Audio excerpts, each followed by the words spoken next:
23 lakh PF members को ये फायदा मिलेगा जो कि पीएफ ऑफिस के द्वारा डिसीजन लिया गया है। आपको कितना फायदा मिलेगा इससे आप इस वीडियो में जानेंगे।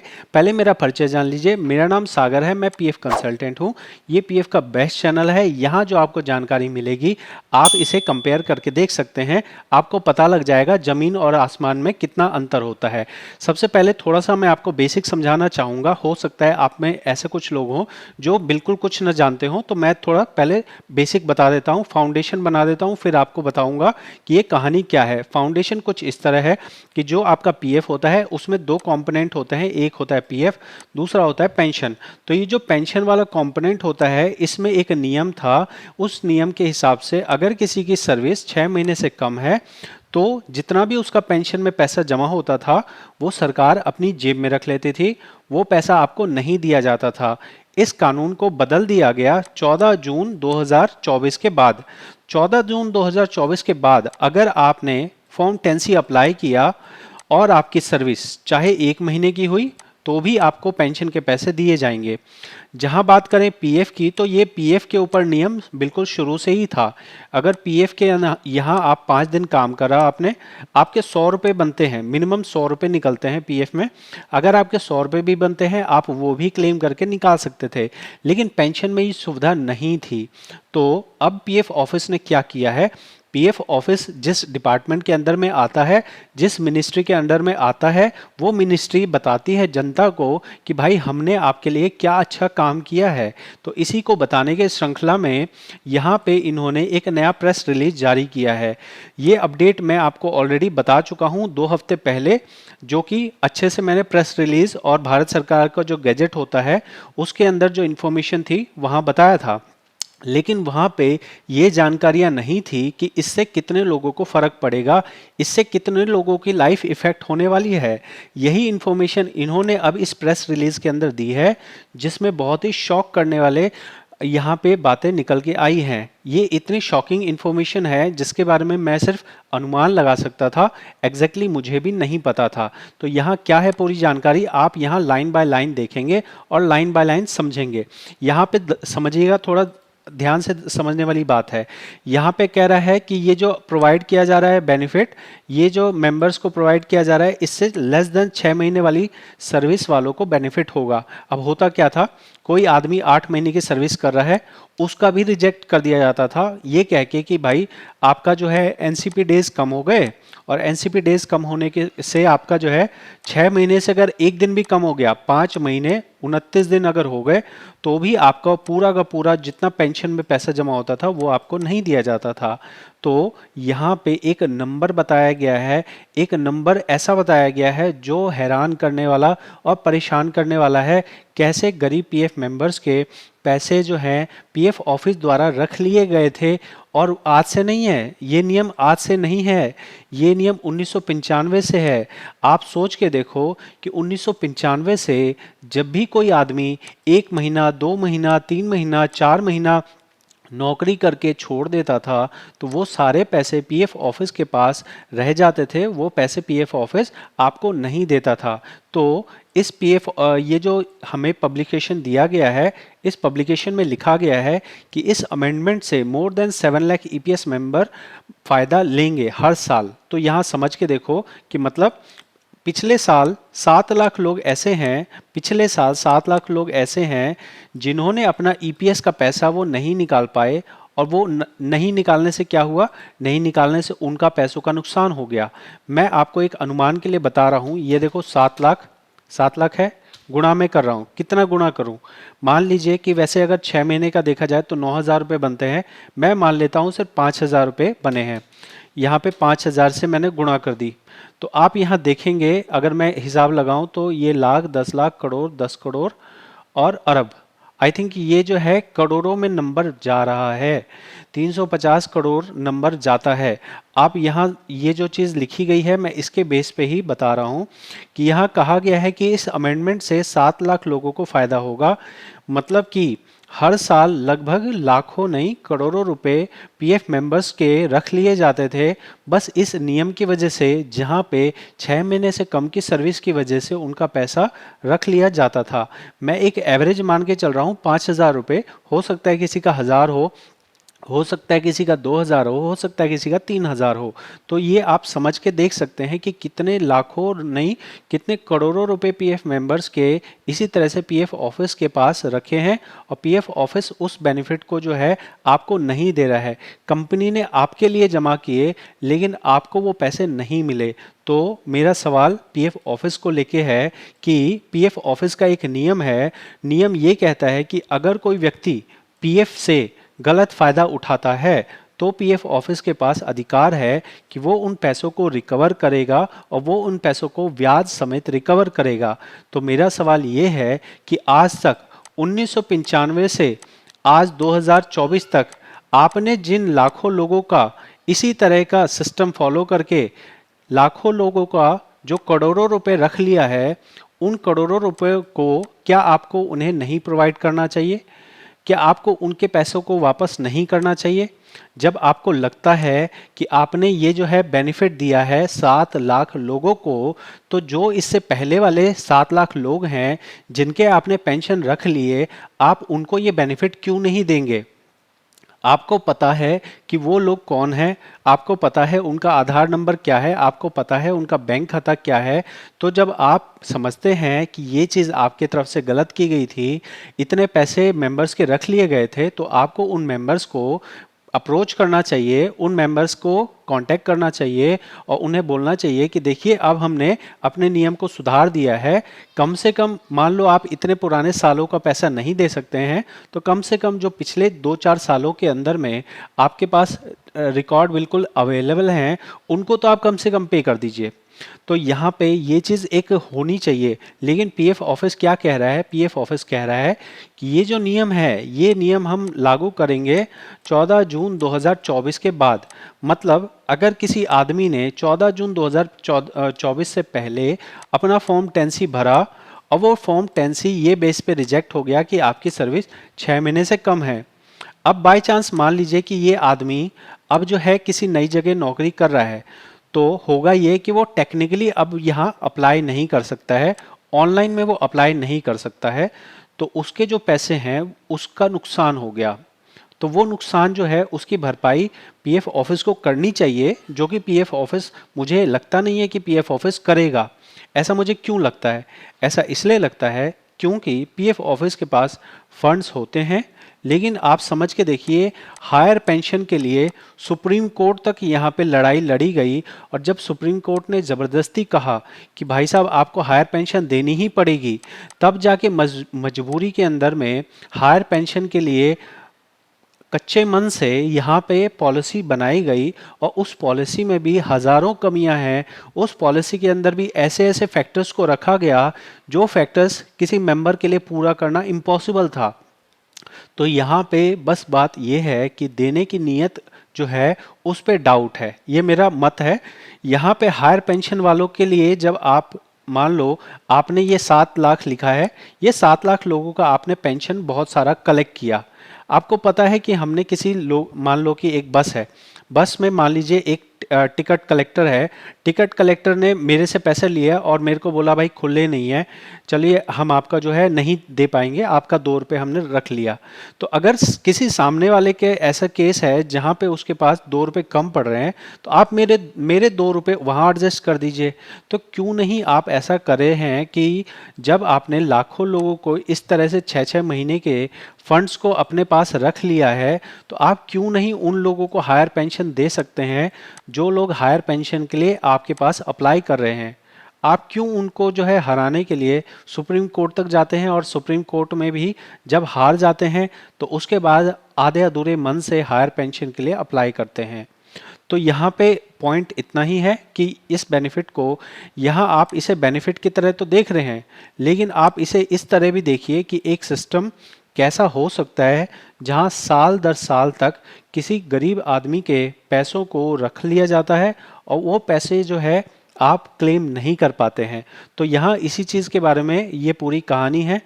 क्या अमेंडमेंट है वो हम ऑलरेडी डिस्कस कर चुके हैं, लेकिन यहाँ पे जो समझने और समझाने वाली बात है वो यही है कि पीएफ ऑफिस कैसे इस चीज़ को नापता है कि कितने लाख लोगों का हमने ये जो है इस तरह का पेंशन नहीं दिया है। यहाँ अगर इंग्लिश में आपको पढ़ के बताऊंगा, आप हिंदी में पढ़ सकते हैं। अगर मैं हिंदी में आपको पढ़ के बताऊं तो थोड़ी यहाँ पे बातें मैं समझाता हूँ, आपको ध्यान से समझिएगा। जो मेरा मेन पॉइंट था वो मैंने बता दिया है, अब समझिए कि इनका लिखने का क्या है। कहते हैं भारत सरकार ने ईपीएस कर्मचारी 1995 में संशोधन किया है, जिससे सुनिश्चित किया जाता है 6 महीने से कम अंशदान वाले कर्मचारी पेंशन योजना के सदस्य को भी लाभ मिल सकता है। ठीक है, बढ़िया बात है जी। इस प्रति वर्ष कर्मचारी पेंशन योजना से 7 लाख से अधिक ऐसे सदस्यों को लाभ प्राप्त होगा जो 6 महीने से कम अंशदान सेवा देकर छोड़ देते हैं। ठीक है ना, तो इनका एक अनुमान है जहाँ पे इनको लगता है कि हमारे पास 7 लाख के करीब इस तरह के क्लेम आते हैं जो हम रिजेक्ट कर देते हैं। तो आपको ये समझना चाहिए कि पीएफ ऑफिस के पास जो इनका डाटाबेस है वहाँ एक एक चीज़ के बारे में पता रहता है, एक एक चीज़ के बारे में वो देख सकते हैं। तो आपको ऐसा लगता है कि यार हमारी परेशानी पीएफ ऑफिस तक शायद पहुंच ना रही हो, ऐसा नहीं है। पीएफ ऑफिस के पास सभी चीज़ें ट्रांसपेरेंट तरीके से आईटी सिस्टम के अंदर दिखती हैं। बस ये है कि वो उस पर काम करता है या नहीं करता है, वो वाली बात हो सकती है डिस्प्यूट की। लेकिन ऐसी कोई प्रॉब्लम नहीं है जो आपको हो रही है और पीएफ ऑफिस कहे कि भैया ये तो हमें पता ही नहीं था कि ऐसी कोई प्रॉब्लम है। ठीक है, तो हम यहाँ पे अगला पॉइंट देख रहे हैं। इसके अलावा केंद्र सरकार ने तालिका डी में संशोधन कर दिया है। ठीक है, इसके बाद कह रहे हैं अनुमानित है प्रत्येक वर्ष 23 लाख से अधिक सदस्य तालिका डी के इस संशोधन से लाभान्वित होंगे। तो यहाँ पे कहा गया है प्रति वर्ष 23 लाख से ज़्यादा लाभान्वित होंगे। अभी ये 23 लाख वाली बात जो है किस पॉइंट पे आती है, कैसे इस चीज़ को कैलकुलेट किया जा रहा है, ये कौन से 23 लाख लोग हैं। जब वहाँ पे कहा गया कि 7 लाख एवरेज हम मानते हैं कि बेनिफिशियल होंगे, अब यहाँ से 7 लाख से बढ़ के यहाँ 23 लाख कैसे हो गए हैं, इसके बारे में क्लैरिटी नहीं है। तो आप तो ये मान के चलिए कि आपको बेनिफिट क्या मिलने वाला है। आपको ये बेनिफिट मिलने वाला है कि पहले जहां आपके पैसे कुछ महीने काम करने के नहीं मिलते थे, वहां अब आपको मिलेंगे। इसमें भी एक पॉइंट है, क्या है बताऊं? उसमें एक पॉइंट ये है कि मान लिया आपने काम किया है, मान लिया 4 महीना, ठीक है, 25 दिन काम किया है। 4 महीना 25 दिन का अगर आपका पीएफ बनता है, एक एक रुपये आपको मिलेगा, एक एक रुपये आपको मिलेगा। अगर आपका जमा होगा मान लीजिए 7,849 रुपये होगा, इतना ही मिलेगा आपको, प्लस इस पे ब्याज और मिलेगा। लेकिन वहीं पे अगर यही 4 महीने 25 दिन का पेंशन होगा तो पेंशन में ये 25 दिन वाले नहीं मिलेंगे। मतलब अगेन यहाँ पे एक गुंजाइश बच जाती है, जहाँ पे आपका मान लीजिए 29 दिन बनता है, 29 दिन में मान लो 1250 रुपये आपके बनते हैं। तो यहाँ पे ये कहा जाता है, जितना मैं समझ पाया हूँ, ये कहा गया है कि जो महीना कंप्लीट होगा उसी महीने के पैसे दिए जाएंगे। मतलब अगर आपके 29 दिन के पैसे बनते होंगे तो वो 29 दिन के पैसे आपको नहीं मिलेंगे, आपको सिर्फ 4 महीने के पैसे मिलेंगे। ठीक है ना, तो यहाँ पे अभी भी गुंजाइश है। मेरे हिसाब से क्या नियम होना चाहिए था, मैं आपको बताता हूँ। मेरे हिसाब से नियम ये होना चाहिए था कि इनका नियम ये है कि अगर 9.5 साल से ज़्यादा, अगर 9.5 साल से ज़्यादा की सर्विस है, ठीक है, अगर 9.5 साल से ज़्यादा की सर्विस है, तब तो हम आपको पेंशन बांध देंगे, 10D के अंदर ही सेटलमेंट करेंगे। मैं ऐसा सोचता था कि अगर 9.5 साल से कम की सर्विस होती है तो उन्हें ये समझना चाहिए कि हमने जो भी ईपीएस कलेक्ट किया है, टेबल डी की कैलकुलेशन करो ही मत, आप स्ट्रेट फॉरवर्ड कहो, whatever contribution we have received as EPS contribution, we are going to refund it as 100%। मतलब ये हो गया कि हमने, अगर आप 10 साल से कम की सर्विस करते हैं और आप एलिजिबल नहीं हैं, तो जो भी आपने ईपीएस में सहयोग दिया है वो हम एज इट इज़ अमाउंट आपको रिफंड कर देंगे। पीएफ ऑफिस ने आपकी कंपनी से जो पैसा लिया है वो पैसे के तौर पे लिया है कि भैया हमें 1250 रुपये चाहिए तो 1250 रुपये जमा करो। तो ऐसे में पीएफ ऑफिस को पता है कि एग्जैक्टली उन्होंने आपसे कितना अमाउंट लिया है। तो अगर इसे बेहतर करना था, ये टेबल डी से भी बेहतर करना था, तो सिंपल सा एक नियम बनाना चाहिए था कि अगर कोई मेंबर 10 साल से कम करता है तो he is not eligible for EPS monthly pension, ठीक है, मंथली पेंशन के लिए एलिजिबल नहीं है, and whatever pension is been contributed by his employer will be 100% refunded to the member. ठीक है, इस तरह का अगर बना दिया जाता तो आपके भले ही यहाँ पे 4 महीने 29 दिन के पैसे होते, तो जो 29 दिन के पैसे होते वो भी आपको मिलते, अगर ये वाला नियम बन जाता जो मैं आपसे कह रहा हूं। लेकिन चलिए कोई बात नहीं, जहां पे पूरे पूरे 6 महीने के पैसे जा रहे थे वहां अगर फ्रैक्शन ऑफ मंथ्स के पैसे जा रहे हैं तो कोई इशू नहीं है। ठीक है, ये हो गया। अब हम आगे इसे पढ़ते हैं। ये कहा जा रहा है प्रत्येक वर्ष 1995 जो ये योजना है इसमें ये अंशदान ये ज़्यादा ज़रूरी नहीं है। ठीक है, लाभ दिया जाता है, लाभ तो दिया जाता है, सही बात है। उसके बाद यहाँ पे बताया जा रहा है, ध्यान से समझिएगा, कहा जा रहा है वित्तीय वर्ष 2023-24 में 30 लाख से अधिक निकासी लाभ के दावों को निपटारा किया गया। मतलब पीएफ ऑफिस ने 30 लाख क्लेम फॉर्म्स को पास किया है, ऐसा यहाँ पे बताया जा रहा है। अब तक निकासी लाभ में गणना पूर्व मतलब पूरा साल पूरा होने पे ही आपको दिया जाता था, और इसलिए अंशदान सेवा 6 महीने से अधिक का समय पूरा होने के बाद ही सदस्य किसी निकासी लाभ को प्राप्त कर पाता था। ठीक है भाई, सही बात है। परिणाम स्वरूप 6 महीने से अधिक समय तक अंशदान करने से पहले योजना छोड़ने वाले को कोई निकासी का लाभ नहीं मिलता था। ये चीज़ इन्हें पता थी। ठीक है, अच्छी बात है, पता थी तो। लेकिन अब आगे क्या बोला जा रहा है, यह दावा जो है खारिज किया जाता था और शिकायतों का कारण था, शिकायतें मिलती थी, इन्हें पता है कि शिकायतें मिलती थी। और यहाँ पे एक आंकड़ा दिया जा रहा है, आंकड़ा ये कहा जा रहा है कि 23-24 के अंदर 6 महीने का अंशदान दिया जाता था। लगभग 7 लाख लोगों का दावा खारिज हुआ है। भाई साहब प्लीज़, 7 लाख लोगों का जो आपको पता है कि इनके साथ आपने सही नहीं किया, उनको पैसा दे दीजिए ना प्लीज़। गरीब आदमी है, कोई 2 महीने 3 महीने काम करके छोड़ रहा है, तो वो ऐसा थोड़े है कि बहुत अंबानी आदमी है, गरीब आदमी है। आपको उसका बैंक अकाउंट पता है, आधार कार्ड पता है, उसको पैसा वापस कर दीजिए ना, उसमें क्यों आप रोक लगा रहे हैं। इस संशोधन बाद ऐसा भी कर्मचारी योजना के जो भी ऐसे सभी कर्मचारी जो सदस्य हैं तक वर्ष आयु प्राप्त नहीं किए हैं वो निकासी लाभ को प्राप्त हो जाएंगे। ठीक है, मतलब यहाँ भी कंडीशन ये है कि 58 साल से ऊपर वाले जो होंगे, 58 साल से ऊपर वालों को हम कंसिडर नहीं करेंगे। 14 तारीख से पहले पहले वाले अगर 58 वाले हैं तब तो हम कंसिडर करेंगे। 14 तारीख के बाद अगर किसी का 58 पूरा हुआ है तो हम उसको कंसिडर नहीं करेंगे। ठीक है, ये ज़्यादा इंपॉर्टेंट फैक्टर नहीं है।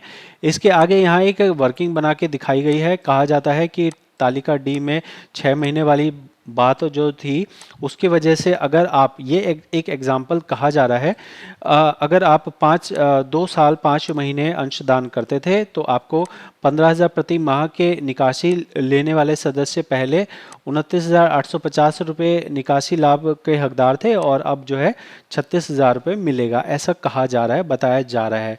देखिए इस चीज़ को ना अभी आप ऐसा मत समझिएगा कि ये इमीडिएटली इसी तरह से वर्ड टू वर्ड हो जाएगा।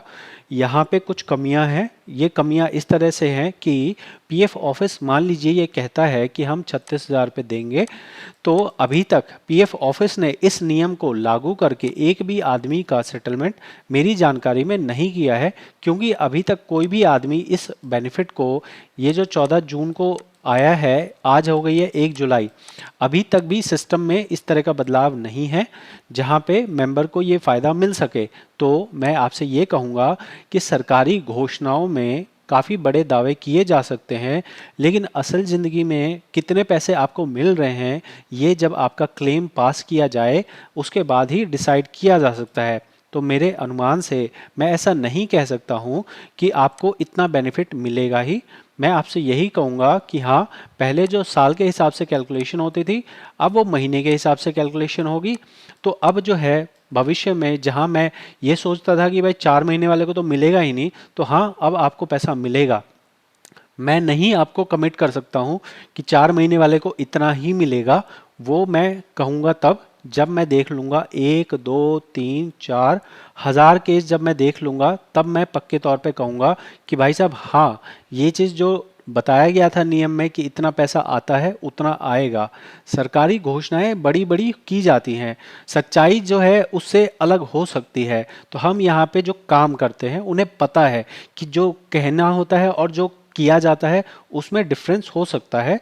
तो नए नियम को एग्जीक्यूट होने दीजिए, नए नियम को लागू होने दीजिए, और जब मैं यहाँ पे बहुत सारे क्लेम देख लूँगा कि हाँ भाई इतना बना था और इतना बना है और इतना हमारा सेटल हुआ है, तभी हम इस चीज़ को कह पाएंगे। तो अगर आप प्रैक्टिकल नॉलेज में भरोसा रखते हैं तो ही आप इस वीडियो को फॉलो कीजिए। अगर आपको थ्योरी में भरोसा हो तो आप थ्योरी में जो भी लिखा है आप मान सकते हैं। हाँ भैया सरकार ने कह दिया, सरकार तो बहुत कुछ कहती है, सरकार के कहने की क्या बात है। सरकार ने तो सुप्रीम कोर्ट में कहा कि हम हायर पेंशन देंगे, हायर पेंशन के अंदर ऐसे ऐसे नियम बना दिए जहां आप पूरा ही नहीं कर सकते उसको। पीएफ ऑफिस कहता है कि आप पासबुक दीजिए हमें। अरे भैया तुम्हारे पासबुक वाले पोर्टल में 2009 से पहले की पासबुक ही नहीं है, तो मैं कहां से लाऊं। मैं नौकरी कर रहा हूँ 1995 से नौकरी कर रहा हूँ। पीएफ ऑफिस कहता है मेरे को 1995 से पासबुक दो। मैं गया अपनी पासबुक के अंदर मेरे को 2009 से पहले की पासबुक ही नहीं मिल रही। क्या कहूँगा। तो मेरे भाई मेरे दोस्त समझो, मेरी बात को समझो। मैं ये कह रहा हूँ कि जो मैं वीडियो आपको बता रहा हूँ ये मेरा काम का अनुभव है। ये अनुभव आपको कोई और बता दे तो आप मेरे को बताइएगा। तो यहाँ पे आपको जो सीखना है, अगर आप सीखने में इंटरेस्टेड हैं तो आप मेरी वीडियोस एंड तक देखिए। बाकी अगर आपको सीखना ना हो तो ये चैनल आपके लिए नहीं है, क्योंकि यहाँ तो मेरे को जो बताना है वो मैं तसल्ली से बताऊंगा। अगर 1% लोग भी तसल्ली से सीखते हैं तो भैया 1% लोगों को तो अच्छे से पता होना चाहिए ना। उन्हें पता होना चाहिए असलियत क्या है, उन्हें पता होना चाहिए कि थ्योरी में और प्रैक्टिकल में क्या डिफरेंस होता है। तो थ्योरी वाले, अगर आप थ्योरी सीखना चाहें तो आप जो है आपको मुबारक हो, लेकिन अगर आप प्रैक्टिकल सीखने में भरोसा रखते हैं, अगर आप मेरे पुराने दर्शक हैं, तो आपको अब कमेंट में लिखना है प्रैक्टिकल। प्रैक्टिकल आपको लिखना है ताकि मैं समझ सकूं कि कितने लोग आए हैं। ये मेरे को पता है कि सिर्फ सिर्फ और सिर्फ 2 या 3% लोग ही एंड तक रुकते हैं, लेकिन जो 3% लोग एंड तक रुकते हैं वही वो लोग हैं जो बाकी 97% लोगों से ज़्यादा जानते होंगे। तो मुझे वो 3% एक्सपर्ट लोग चाहिए जो वीडियो को एंड तक देख रहे हैं और जो वीडियो को एंड तक सीख रहे हैं। आप सीखेंगे ना तो आप बाकी लोगों से ज़्यादा जानेंगे, और फिर आपको कोई ऐसा थ्योरी में कोई पढ़ा के नहीं चला जाएगा कि भाई इतने लोगों को इतने लाख का बेनिफिट मिल रहा है। भैया दे के दिखाओ ना, दे के दिखाओ, तब हम मानेंगे कि हाँ भैया बेनिफिट हो रहा है। ऐसे बोला जाए अच्छे दिन आ गए, भैया कौन से अच्छे दिन आ गए। तो थ्योरी में और प्रैक्टिकल में आपको डिफरेंस समझना पड़ेगा। मेरी किसी से कोई ऐसा नहीं है कि किसी विशेष संस्था से आपको मैं बात कह रहा हूँ, ये मैं इन जनरल आपसे बात कर रहा हूँ कि कोई भी गवर्नमेंट स्कीम होती है या कोई भी सरकारी प्रचार होता है या कोई भी न्यूज़ होती है, उस पर बिल्कुल भरोसा नहीं करना है जब तक आप उसको प्रैक्टिकली इम्प्लीमेंटेशन नहीं देख लेते हैं। यहाँ जो भी बात कही गई है ये अपना प्रचार किया गया है कि हम मिनिस्ट्री ऑफ लेबर के तौर पे हमने ये अच्छा काम किया है। अब वो अच्छा काम जब हमें दिखेगा कि हाँ भैया वो अच्छा काम बताया था, ये अच्छा काम देखो रामलाल के खाते में भी हो गया, श्यामलाल के खाते में भी हो गया, घनश्याम लाल के खाते में भी हो गया, तब हम कहेंगे कि हाँ जी अच्छा काम हुआ है। ठीक है। सो ये जानकारी आपको कैसी लगी है ज़रूर बताइए। मैं तो चाहता हूँ जितना अच्छे तसल्ली से तसल्ली बताऊँ तो उतना अच्छा है। मुझे चाहिए ही नहीं फालतू लोग, मुझे चाहिए सिर्फ 5% लोग चाहिए जो एक्सपर्ट बनेंगे। वो जो एक्सपर्ट लोग बनेंगे वही यहाँ पे सही जानकारी रखेंगे और सही जानकारी आगे फैलाएंगे। फर्जी जानकारियाँ फैलाना नहीं है, हमें बिल्कुल डेप्थ में नॉलेज चाहिए, डेप्थ में। ठीक है ना। तो आपको लिखना क्या है कमेंट में, आपको लिखना है प्रैक्टिकल। मिलेंगे अगली वीडियो में। बहुत बहुत धन्यवाद।